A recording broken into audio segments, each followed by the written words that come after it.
Welcome. I'm Michele McCabe with the Horizon Results Platform team at the European Commission, which promotes the innovative results of EU-funded research programs.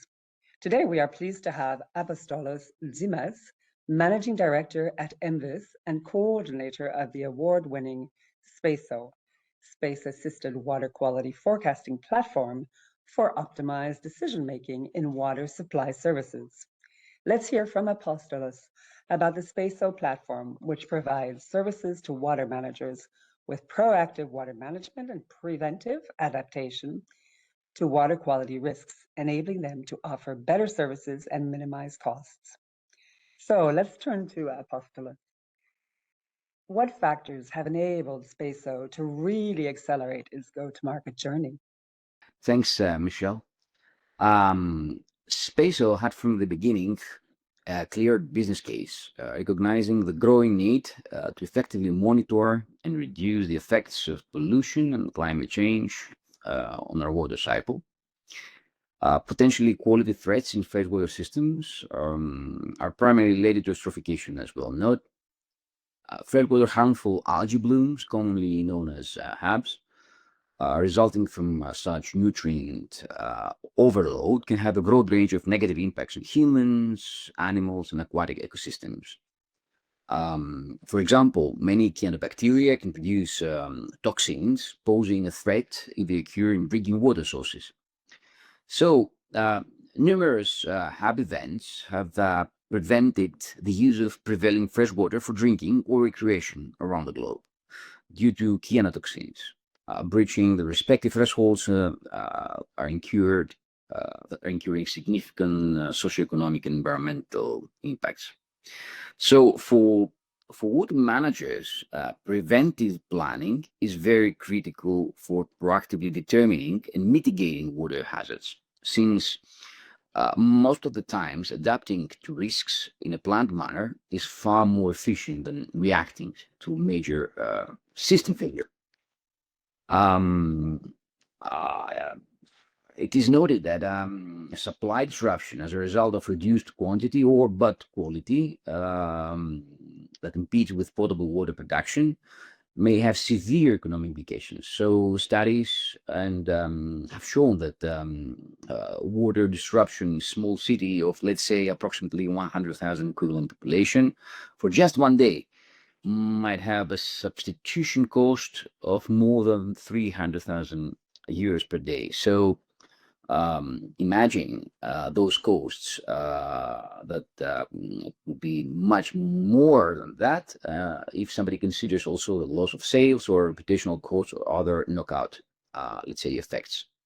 So when it comes to SPACO, the forecasts that SPACO can provide for the dynamics in lakes and reservoirs and for critical water quality parameters, such as chlorophyll, temperature, dissolved oxygen, turbidity, are the key information base for the preventive management of water resources.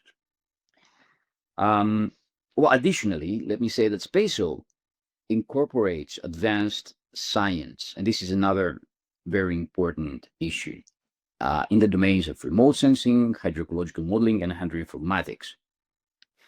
And that is because local data and enhanced Earth observations, together with bias correction, data simulation, machine learning techniques, are used for improving the skill and reliability of the forecasting system, generating actionable foresight in the water sector.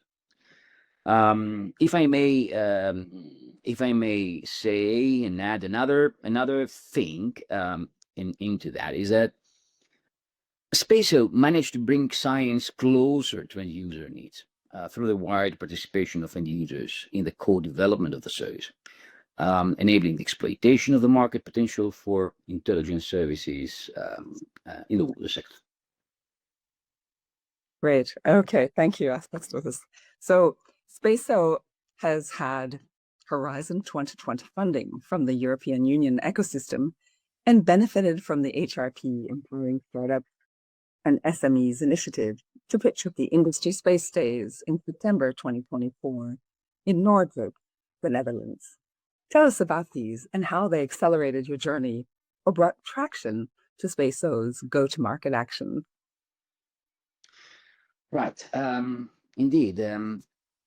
Well, spatial services transform weather and hydrological forecasts into water quality forecasts, introducing a new paradigm for addressing water quality threats as described in the water sector.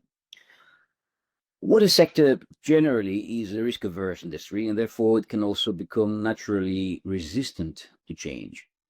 So let me say that well, gaining trust is critical to introduce transformative ways of working and requires considerable resources and time in order to develop, test, and validate credible services for decision making, particularly when those tools and services focuses on local scale. To this end, EU research and innovation funding and networking events play an important role in the go-to-market journey of innovations, particularly when it comes to SMEs like EMVIS. Great. Okay. And what advice would you have for other innovators and founders to accelerate their go-to-market journey? I'm afraid, I'm sure that there is no easy answer to this question, and possibly there's not necessarily one unique way that fits all cases. I would say that in-depth understanding of the sectoral context and challenges is a good starting point. However, careful design of filling in the funding gap during the innovation journey is very important as well. Securing research and innovation requires persistent effort and good strategic synergies with partners that at least share the same ambition. Okay, excellent. And I'm sure that everyone does have a different journey that they have to take, but it's always interesting to hear a bit. So tell us about any differentiating technical aspects of SpaceO. Well, I'm happy to say that SpaceO project was the first of its kind to combine state-of-the-art satellite technology with hydrological and water quality models to generate operational water forecasts. SpaceO, through its operational platform, as it is further upgraded nowadays, automates scientific workflows from satellite imagery to high reliability water forecasts for generating real-time, short to medium range water quantity and quality forecasts for all water systems, from mountains and catchments up to the coastal zones, delivering a complete, let's say, real basing digital twin. So, unique points in SpaceO is that bridges more or less the data silos connecting proprietary data that users and water utilities have with near real-time satellite-based water quality data and other remote sensing data. And in this way, filling in, let's say, water quality information gaps, both in time and space. Another point that I would identify is that SpaceO transforms weather forecast into river flows in the watershed and forecast river discharges, water temperature, sediment, and nutrient loads for up to 10 days ahead. Also generates hydrological forecasts, just like weather forecasts. That's simple, and provides key attributes for water quality in lakes and reservoirs, such as temperature, chlorophyll, nutrients, dissolved oxygens, key, let's say, water quality parameters for decision making. Another, let's say, point is that integrates substantially forecasts into industry-specific downstream services.